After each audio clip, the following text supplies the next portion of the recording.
ప్రియమైన రేడియో సాయి శ్రోతలందరికీ ప్రేమపూర్వకమైన సాయిరాం. మానస భజరే భజన శిక్షణా తరగతికి మీకు స్వాగతం.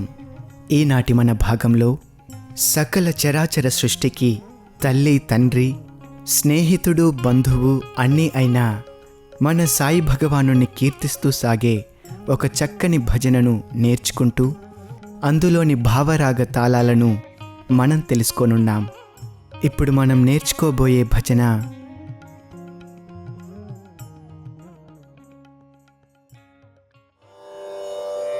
భువన బాంధవా సాయి భగవాన్.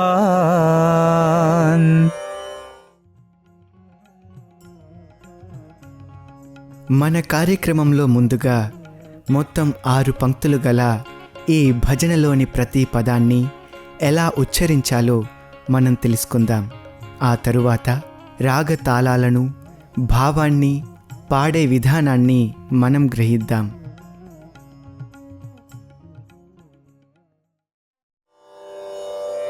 భువన బాంధవా సాయి భగవాన్.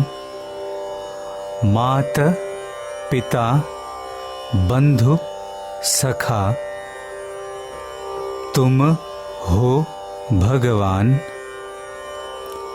ईश्वर भी तुम हो, अल्लाह नानक तुम हो. प्रभु यीशु तुम हो, महावीर तुम हो. बुद्ध देव तुम हो, मेरे प्राण नाथ तुम हो. साई राम साई राम. ఈ భజన కర్ణాటక సంగీతంలోని హంసానంది రాగం యొక్క స్వరస్థానాలను కలిగి ఉంది. ఈ రాగంలో వచ్చే స్వరస్థానాలు షడ్జమం, శుద్ధ రిషభం, అంతర గాంధారం, ప్రతిమధ్యమం, చతుశ్రుతి దైవతం, కాకలి నిషాదం. ఇదే రాగంలోని మరికొన్ని సాయి భజనలు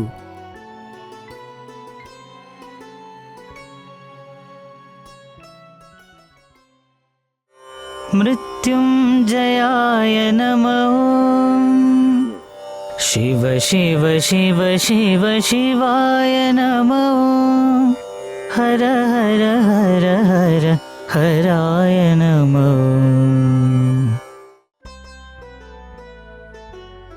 ఈ భజన తిస్రగతిలోని ఏకతాళంలో ఉంది. తాళానుగుణంగా ఈ భజనను ఎలా పాడాలో ఇప్పుడు మనం విందాం.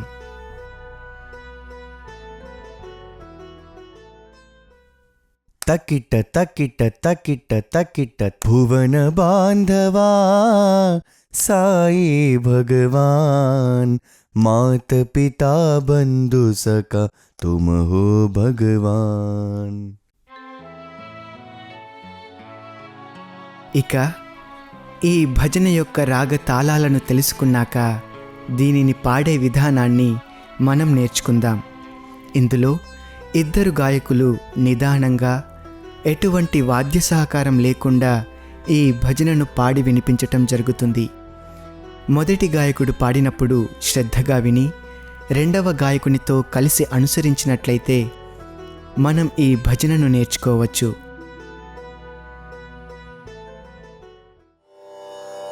భువన బాంధవా సాయి భగవాన్. భువన బాంధవా సాయి భగవాన్. భువన బాంధవా సాయి భగవాన్. భువన బాంధవా సాయి భగవాన్. मात पिता बंधु सखा तुम हो भगवान। मात पिता बंधु सखा तुम हो भगवान। मात पिता बंधु सखा तुम हो भगवान। मात पिता बंधु सखा तुम हो भगवान। ईश्वर भी तुम हो, अल्लाह नानक तुम हो। ईश्वर भी तुम हो, अल्लाह नानक तुम हो। ईश्वर भी तुम हो, अल्लाह नानक तुम हो। ईश्वर भी तुम हो, अल्लाह नानक तुम हो। प्रभु येशु तुम हो, महावीर तुम हो। प्रभु येशु तुम हो, महावीर तुम हो।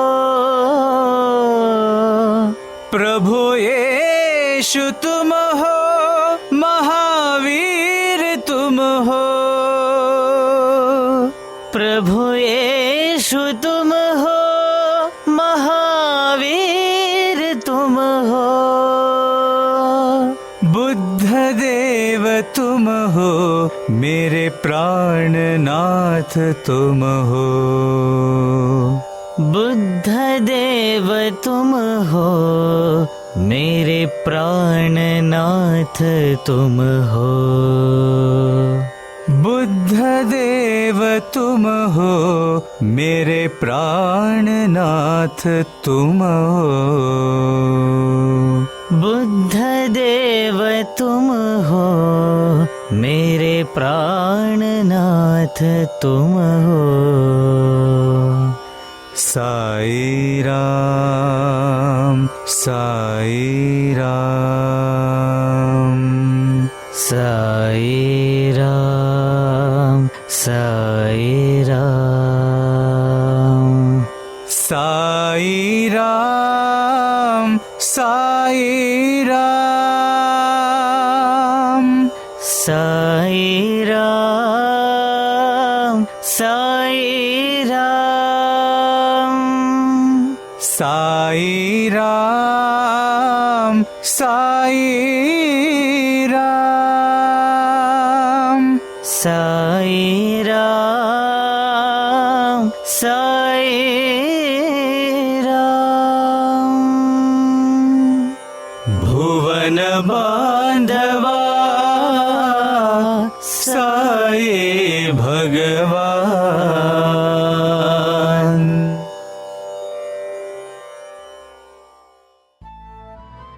శ్రోతలందరూ చక్కగా అనుసరించారు కదూ. భజనకు భావమే ప్రధానం. ఏ భావంతో మనం గానం చేయాలో తెలుసుకోవాలంటే ప్రతి పదం యొక్క అర్థాన్ని మనం గ్రహించాలి. కనుక ఈ భజనలోని ఒక్కొక్క పంక్తిలోని భావాన్ని మనం తెలుసుకునే ప్రయత్నం చేద్దాం. ఇందులోని మొదటి పంక్తి भुवन बांधवा साई भगवान। భువన అనగా జగత్తు, బాంధవ అనగా బంధువని అర్థం. సాయి భగవాన్ అంటే మన సాయి ప్రభువు. భగవాన్ అన్న పదంలో భా అక్షరం సృష్టిని, గా స్థితిని, వా లయాన్ని సూచిస్తాయి. ఈ మూడు శక్తులు ఎవరి ఆధీనంలో ఉంటాయో అతడే భగవాన్. నా నిజతత్వం ఇదే అని భగవాన్ బాబావారు చెప్పారు. శ్రీ సత్యసాయి అష్టోత్తర శతనామావళిలో ఒక నామం ఓం శ్రీ సాయి లోక బాంధవాయ నమః అని ఉంటుంది. జగత్తు యొక్క క్షేమాన్ని కాంక్షించేవాడే లోక బాంధవుడు. ప్రొఫెసర్ కస్తూరి గారు దీన్ని మరికొంత వివరించారు.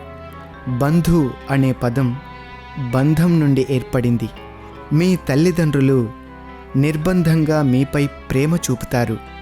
అయితే నా ప్రేమ మీపై సంబంధం వల్ల కలుగుతుంది.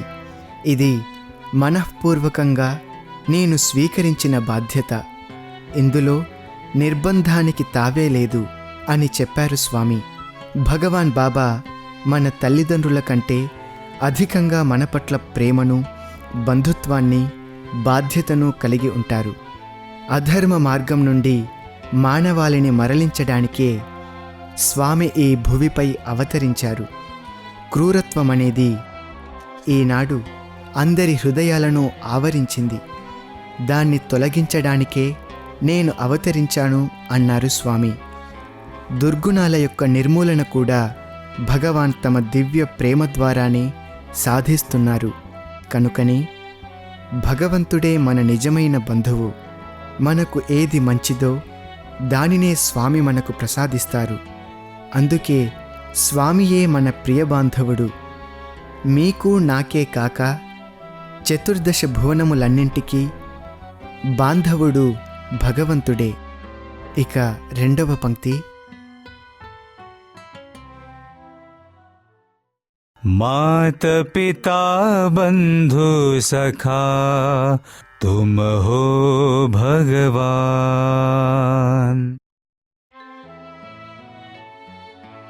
మాత అంటే తల్లి, పిత అంటే తండ్రి, బంధు అంటే బంధువు లేక చుట్టము, సఖ అంటే మిత్రుడు లేక చెలికాడు, తుమహో భగవాన్ అంటే అన్నీ నీవే, మా తల్లి, తండ్రి, బంధువు, మిత్రుడు సర్వము నీవే అని అర్థము. భగవాన్ అనే పదానికి షడ్గుణైశ్వర్య సంపన్నుడు అని అర్థం. అనగా ఐశ్వర్యము ఆ షడ్గుణాలలో మొదటిది. ఘనత, సర్వజ్ఞత్వము, సర్వశక్తిమత్వము, సర్వాంతర్యామిత్వము ఇవన్నీ ఐశ్వర్యం కిందికే వస్తాయి. 2వది ధర్మము, అనగా సర్వసమత్వము, పక్షపాతం లేకుండుట వంటివి ధర్మానికి చెందినవి. 3వది యశస్సు, అనగా కీర్తి, ప్రఖ్యాతి. 4వది శ్రీ అంటే సంపన్నత్వము, గౌరవము, హుందాతనము, లావణ్యము, వికాసము, ప్రకాశము. వీటన్నింటినీ శ్రీగా పేర్కొనవచ్చు. 5వది జ్ఞానము, వివేకము, తెలివితేటలు వంటివి. చివరిది అనగా 6వది వైరాగ్యము, దేని పట్ల ఆసక్తి, బంధము, వ్యామోహము లేనట్టి గుణము. ఈ 6 గుణాలు సంపూర్ణంగా ఉన్నటువంటి వారే భగవాన్ అన్న పదానికి అర్హులవుతారు. ఇక్కడ ఒక విషయం గుర్తు చేసుకుందాం. నటేష్ శంకర్ శెట్టి భగవాన్ కళాశాల పూర్వ విద్యార్థి. 2008లో MBAలో చేరి 2010లో పూర్తి చేశాడు. భగవాన్ 80వ జన్మదినోత్సవం నాడు హిల్వ్యూ స్టేడియంలో శాంతివేదికకు దగ్గరగా కూర్చునే అవకాశం కలిగింది నటేష్కు. అయితే స్వామి అప్పుడు జరుగుతున్న కార్యక్రమాన్ని ఆస్వాదించడం లేదని అతనికి అర్థమైంది. పైగా వర్షం కూడా ప్రారంభమైంది. గాయకులు వారి వాయిద్యాలతో పాటు తడిచిపోయారు. స్వామి కూడా అంతగా ఆసక్తి చూపడం లేదు. అప్పుడు నటేష్కు మనస్సులో ఇలా తోచింది, మనం మన హృదయాలలో స్వామిని ఆవిర్భవింప చేసుకొని ఆనందించిన నాడు స్వామి నిజమైన పుట్టినరోజు అవుతుంది. అదే మన పుట్టినరోజు కూడా. అయితే ఉన్నపాటున వైరాగ్యం అధికమై జరుగుతున్న ఉత్సవం పట్ల ఆసక్తి చూపకపోవటం తగదు అని కూడా అనిపించింది. అయితే వేదికకు దగ్గరగా కూర్చున్నందుకు అతనికి ఆనందం కలుగకపోలేదు. తనకు ప్రియమైన వారంతా కలిసి పుట్టినరోజు శుభాకాంక్షలు చెప్పినప్పుడే అది నిజమైన బర్త్డే అని అనిపించింది అతనికి. తన బర్త్డే కోసం వేచి ఉన్నాడు. నిజంగా నా మీద ప్రేమ ఉన్నవారే నాకు శుభాకాంక్షలు చెబుతారు. ఎంతమందికి నాపై ప్రేమ ఉందో చూడాలి అనుకున్నాడు. ఆ రోజు రానే వచ్చింది. అది దసరా ప్రారంభ దినం. గ్రామసేవ కూడా ఆ రోజే ప్రారంభమవుతుంది. తెల్లవారి లేవగానే అందరూ వచ్చి తనకు శుభాకాంక్షలు చెప్తారని అతడు ఆశించాడు. ఎదురు చూశాడు. అయితే ఎవ్వరూ రాలేదు. నా మిత్రులంతా నాకు ప్రత్యేకంగా పార్టీ ఏర్పాటు చేసి నన్ను ఆశ్చర్యపరచాలని ప్లాన్ చేసుకొని ఉంటారు. అందుకే తెల్లవారగానే రాలేదని సరిపెట్టుకున్నాడు. ఇంతలో ఒక సీనియర్ విద్యార్థి వచ్చి వార్డెన్ పిలుస్తున్నారని చెప్పాడు. వార్డెన్ గారు బహుశా నాకు స్పెషల్ ప్రసాదం ఇస్తారేమో అని ఆశించాడు. కానీ ప్రశాంతి విద్వన్ మహాసభలో ఈరోజు మాట్లాడుతావా అని అడిగారు వార్డెన్ గారు. నేను స్పీచ్ సిద్ధం చేసుకోలేదు. ఈ సంవత్సరానికి నన్ను క్షమించి వదిలేయండి అన్నాడు నటేష్. కానీ నీ పేరు లిస్టులో ఉంది. అందరూ నీవు మాట్లాడటానికి అంగీకరించారు. ఏదైనా చేయగలిగితే అది నీ స్పీచ్ని ఈ వారం చివరికి పోస్టుపోన్ చేయవచ్చునేమో. ఏది ఏమైనా గ్రామసేవకు వెళ్ళు. ఏం చేయాలో తర్వాత ఆలోచిద్దాం అని వార్డెన్ అన్నారు. నటేష్కు కొంచెం ఊరట కలిగింది. కానీ అదే రోజు మధ్యాహ్నం 1 గంటకు నటేష్ గ్రామసేవలో పాల్గొంటూ ఉండగా ఒక విద్యార్థి వచ్చి, నీకోసం వార్డెన్ సార్ బైక్ మీద పర్తి నుండి వచ్చారని చెప్పాడు. వార్డెన్ వచ్చి, ఈరోజు 3 గంటలకు నీవు మాట్లాడాలి. ఇది స్వామి ఆజ్ఞ అని అన్నారు. నటేష్ వెంటనే హాస్టల్కు వెళ్తున్న వాహనంలో ఎక్కి హాస్టల్కి చేరుకున్నాడు. బుర్ర అంతా ఖాళీ. ఏం చేయాలో తోచలేదు. కొందరు సీనియర్స్ సహకారంతో కొంత సమాచారం, అనుభవాలు సేకరించుకొని మందిరానికి వెళ్ళాడు. ఉపన్యాసానికి ఏమీ సిద్ధంగా లేడు నటేష్.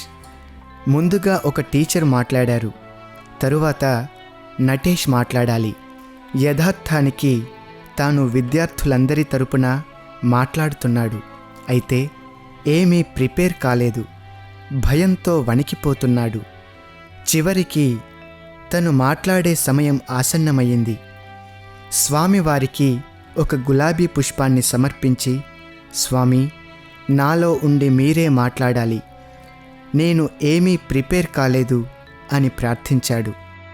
స్వామి అతని కళ్ళలోకి చూసి, నీవు వెళ్ళు, నేను చూసుకుంటాను అన్నారు. నటేష్ 20 నిమిషాలు నిరాఘాటంగా మాట్లాడాడు. ముగించబోయే ముందు తన పుట్టినరోజు నాడు మాట్లాడే అవకాశం అనుగ్రహించినందుకు స్వామికి కృతజ్ఞతలు తెలియజేయాలని అనుకున్నాడు. స్వామి వంక భయంగా చూశాడు. స్వామివారి ముఖారవిందం ఆనందంతో వెలిగిపోతుంది.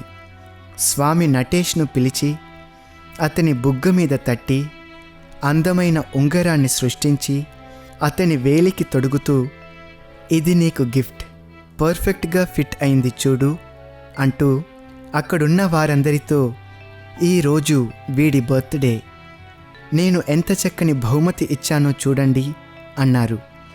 సరిగ్గా మాట్లాడలేకపోయినందుకు నన్ను క్షమించండి స్వామి అన్నాడు నటేష్. అయితే స్వామి అటువంటి భావాలు మనస్సులోనికి రానివ్వకూడదు.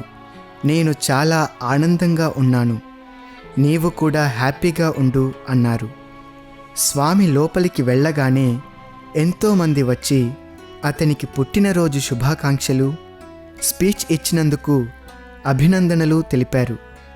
స్వామి మొట్టమొదటగా తనకు పుట్టినరోజు శుభాకాంక్షలు తెలిపినందుకు మురిసిపోయాడు.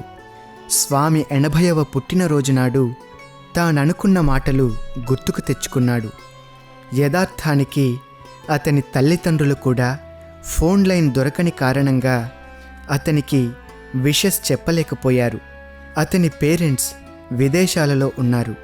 నిస్వార్థంగా అవ్యాజమైన ప్రేమను మనకు ప్రసాదించేది ఒక్క భగవంతుడే అని గుర్తించాడు నటేష్.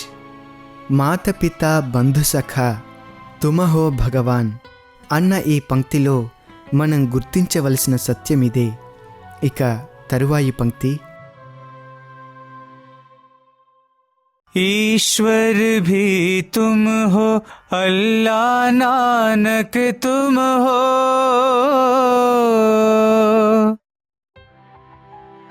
ఈశ్వర్ అనగా ప్రభువని అర్థం. శివునికి ఈశ్వరుడని మరొక నామం ఉంది. సమస్తములైన ఐశ్వర్యాలకు ఉనికిపట్టు ఈశ్వరుడు. సకలైశ్వర్య దాతయే ఈశ్వరుడు అంటారు బాబావారు. రెండవ అక్షరం భీ అనగా కూడా అని అర్థం. తుమహో పదం 2 సార్లు వస్తుంది ఈ పంక్తిలో. నీవే అని తుమహో పదానికి అర్థం. అల్లా అన్న పదంలోని ఆ ఆత్మకు, లా లయానికి ప్రతీక. అల్లా అనగా ఆత్మలో లయం కావడం. నానక్ సిక్కు మత ప్రవక్త. సిక్కులు ఆరాధించే 10 మంది గురువులలో మొదటివాడు నానక్. నా అనక్ అంటే అంతా ఏకత్వమే, అంతకు మించినది మరొకటి లేదని అర్థం. గురునానక్ తన జీవితమంతా ఆ ఒక్క దైవత్వాన్ని గురించే ప్రచారం చేశాడు, ప్రబోధించాడు. ఏకోంకార్. యూకే వాస్తవ్యులైన డాక్టర్ ఎస్కే ఉపాధ్యాయ్ కంటి వైద్య నిపుణులు. ఆయన ఇండియాలోనూ విదేశాలలోనూ ఎన్నో మెడికల్ క్యాంప్స్ నిర్వహించారు. పేదవారికి ఉచితంగా ఆపరేషన్స్ చేసి దృష్టిదానం చేశారు. ఆయన వెస్టిండీస్లోని గయానాలో జరిగిన ఒక మెడికల్ క్యాంప్లో ఒక అద్భుతం జరిగిందని ఇలా వివరించారు. ఒకనాడు ఒక వ్యక్తి తన 8 సంవత్సరాల కూతురిని తీసుకొని క్యాంప్కి వచ్చాడు. ఆ పాపకు క్షయవ్యాధి కారణంగా ఒక కన్ను కుచించుకుపోయింది. అందువల్ల ఆమె స్కూలుకు వెళ్ళడం మానివేసింది. పిల్లలతో కలవడం కూడా ఆమెకు ఇష్టం లేదు. ఆ పాప తండ్రి ఆమెను ఎన్నో హాస్పిటల్స్కి, మెడికల్ క్యాంప్స్కి తీసుకొని వెళ్ళాడు. తన కూతురి కన్ను ఎలాగైనా బాగు చేయమని అతడు ప్రాధేయపడ్డాడు. కానీ ఎవ్వరూ అతనికి సాయపడలేదు. చివరికి దేవుడి మీద విశ్వాసం కూడా అతనిలో సన్నగిల్లిన తరుణంలో ఒక సాయి వాలంటీర్ అతనికి తటస్థపడి ఈ మెడికల్ క్యాంప్కు తీసుకొని వచ్చాడు. డాక్టర్ ఉపాధ్యాయ్ ఆమెను పరీక్ష చేసి కృత్రిమమైన కన్ను అమర్చి ఆమె అవకరాన్ని సరిచేయవచ్చునని భావించాడు. ప్రత్యేకమైన పరికరంతో ఆమె కంటిని సరిచేయవచ్చునని భావించాడు. ఆ మాట పాప తండ్రితో చెప్పాడు. ఆ మాట విని అతడెంతో ఆనందించాడు. అయితే డాక్టర్ దగ్గర అందుకు తగిన పరికరం లేదు. ఒకవేళ ఆ పరికరం ఉన్నా ఈ కన్ను 2వ కన్నుతో సమానంగా ఉండదు. కనుక ఆ ఆపరేషన్ కూడా వెంటనే చేయడం వీలు కాదు. ఈ మాట విని తండ్రి వెక్కి వెక్కి ఏడవసాగాడు. దేవుడు కూడా మాకు సాయం చేయడం లేదు. మేము ఎక్కడికి వెళ్ళినా ఎదురుదెబ్బలే తగులుతున్నాయి. నా కూతురి గతి ఏమవుతుందో అని బాధపడ్డాడు ఆ తండ్రి. డాక్టర్ ఉపాధ్యాయ ఆ తండ్రికి దైవ విశ్వాసం సన్నగిల్లకూడదని స్వామిని ప్రార్థించాడు. ఆ పాప ఫోటో తీసి ఆమె 2వ కంటితో సమానంగా ఉండే కృత్రిమ నేత్రాన్ని ఆర్డర్ చేయాలని డాక్టర్ అనుకున్నారు. తండ్రి అనుమతితో ఆ పాపను ఫోటో తీయడానికి తన బ్యాగ్లో నుండి కెమెరా తీస్తున్నప్పుడు ఒక చిన్న బాక్స్ కింద పడింది. అంతకు ముందెప్పుడు ఆయన ఈ బాక్స్ చూడలేదు. వెంటనే దాన్ని తెరిచి చూశాడు. అందులో ఆ పాప 2వ కంటితో సమానంగా ఉండే నేత్రము, పరికరము ఉన్నాయి. తనకు తెలియకుండా ఆ బాక్స్ అక్కడికి ఎలా వచ్చిందో డాక్టర్ గారికి అస్సలు అంతుపట్టలేదు. అయినా ఆశ్చర్యంతో సమయానికి సాయపడినందుకు స్వామికి ఆయన కృతజ్ఞతలు తెలుపుకున్నారు. ఆమె ముఖానికి, కంటికి చేయవలసినదంతా చేసి చూసుకోమని అద్దం ఇచ్చారు. అద్దంలో తన ముఖం చూసుకున్న ఆ పాప, ఆమె తండ్రి ఇద్దరూ ఆనంద బాష్పాలు రాల్చారు. తండ్రి వెంటనే మోకరిల్లి, యా అల్లా, ఎన్నాళ్ళు నిన్ను నిందించినందుకు నన్ను క్షమించమని ప్రార్థించాడు. వెంటనే డాక్టర్ చేతిని పట్టుకొని కృతజ్ఞతలు తెలుపుతుండగా డాక్టర్ సాయి భగవానుని చిత్రపటాన్ని చూపి నాకు కాదు, నీవు భగవాన్ బాబాకు కృతజ్ఞతలు తెలుపుకోవాలి అన్నారు. ఆ తండ్రి స్వామి చిత్రపటానికి నమస్కరించి, స్వామి, నాలో దైవ విశ్వాసం మరలా పాదుకొల్పినందుకు కృతజ్ఞతలు అన్నాడు. నిర్మలమైన హృదయంతో హృదయపూర్వకంగా చేసిన ప్రార్థనకు భగవంతుడు తప్పక బదులిస్తాడు, సమయానికి ఆదుకొని అనుగ్రహిస్తాడు అని ఈ ఉదంతం రుజువు చేస్తుంది. నీవు ఏ మతానికి చెందినవాడివైనా ఈశ్వరుడు, అల్లా, నానక్ అని భిన్న రూపాలలో ఆరాధింపబడే ఒకే ఒక దివ్యత్వానికే నీ ప్రార్థన చేరుతుంది.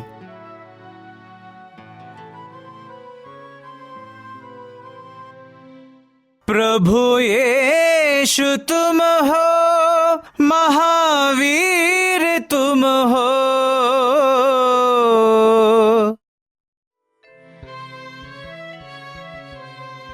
యేసు ప్రభువు నీవే, మహావీరుడవు నీవే అని ఈ పంక్తికి అర్థం. మహావీరుడు జైనమత స్థాపకుడు. వీర అనగా గొప్ప వీరుడని అర్థం. తన ఇంద్రియాలను జయించగలిగినవాడు జినుడని పిలువబడుతాడు. మహావీరుడు జినుడు కాగలిగాడు. జైన మతానుయాయులు ఈ స్థాయికి చేరుకోవాలని సాధన చేస్తారు. యేసు, మహావీర అనే నామాలు కూడా ఆ ఏకైక దివ్యత్వానికి చెందినవే.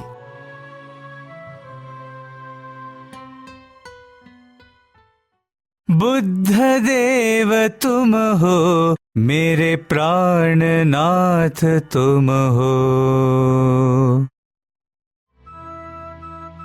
బుద్ధదేవుడనగా గౌతమ బుద్ధుడు, బౌద్ధమత ప్రవక్త.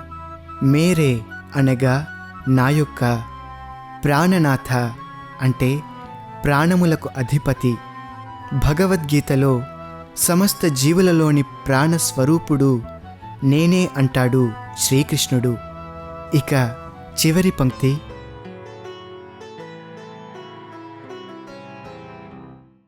साईराम साईराम साईराम साईराम.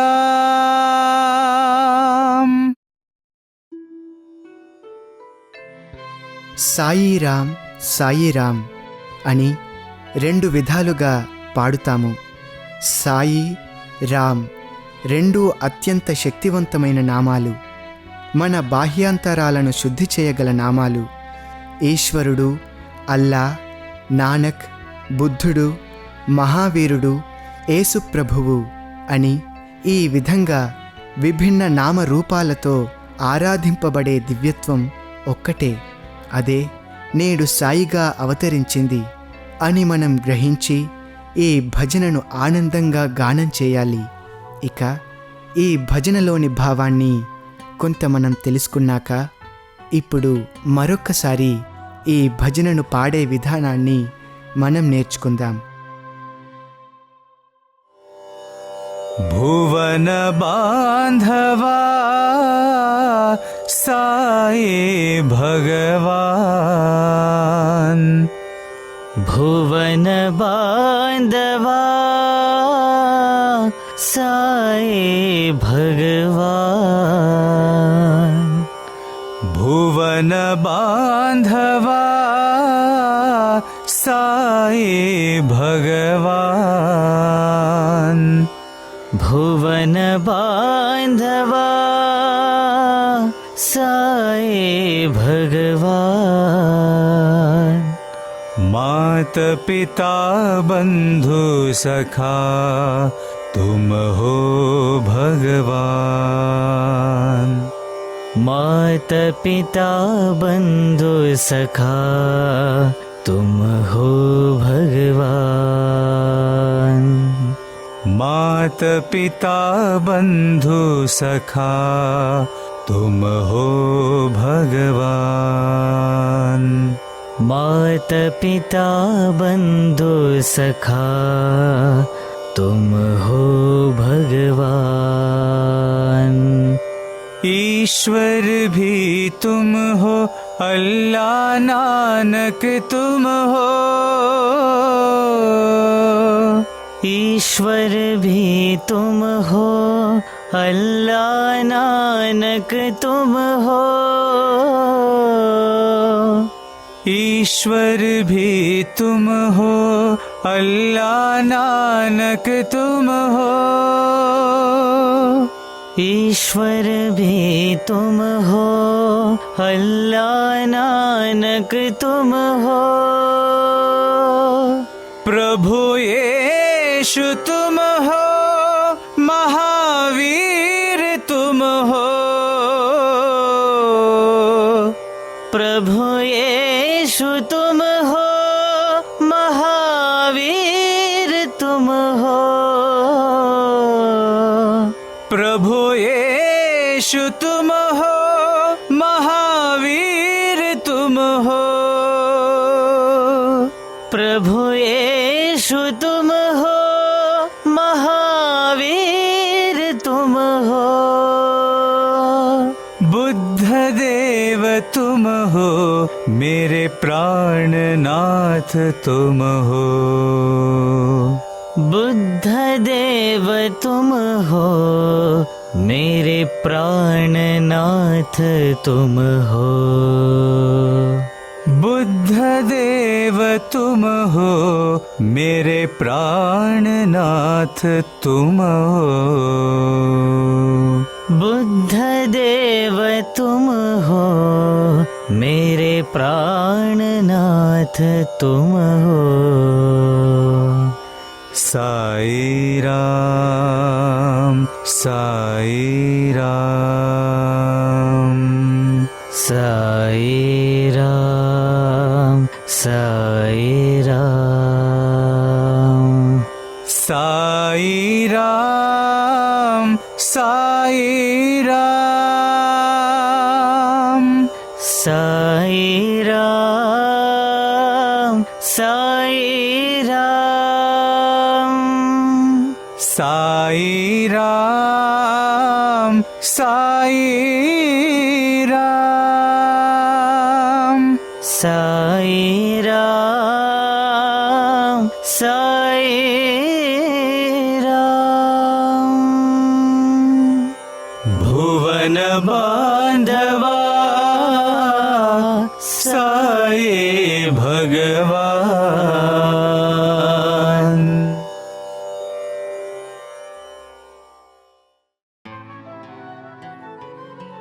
ఇప్పుడు మన కార్యక్రమంలో చివరిగా విద్యార్థులు సాయి కుల్వంత్ సభామండపంలో పాడిన ఈ పూర్తి భజనను వింటూ అనుసరిస్తూ ఆనందిద్దాం.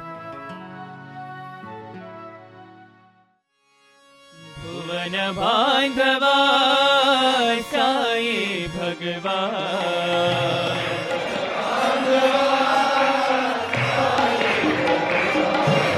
भुवन बांधवा साई भगवान।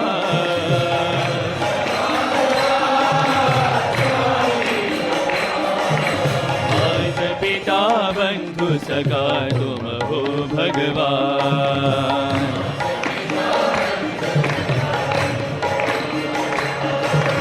मात पिता बंधु सखा तुम हो भगवान।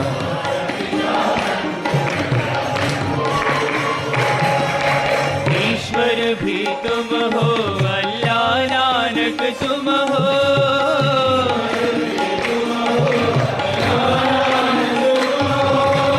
ईश्वर भी तुम हो, अल्लाह नानक तुम हो।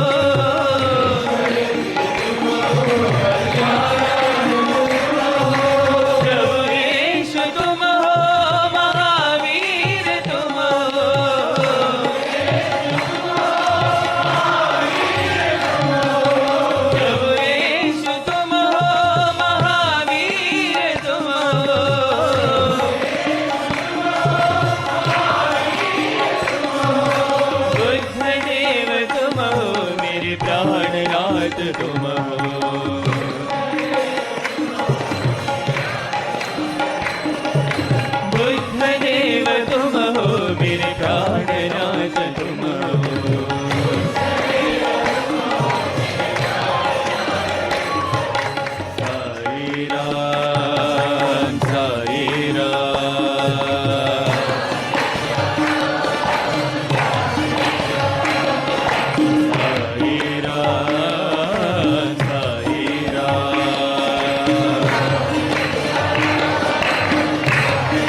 भी तुम हो, अल्लाह नानक तुम हो।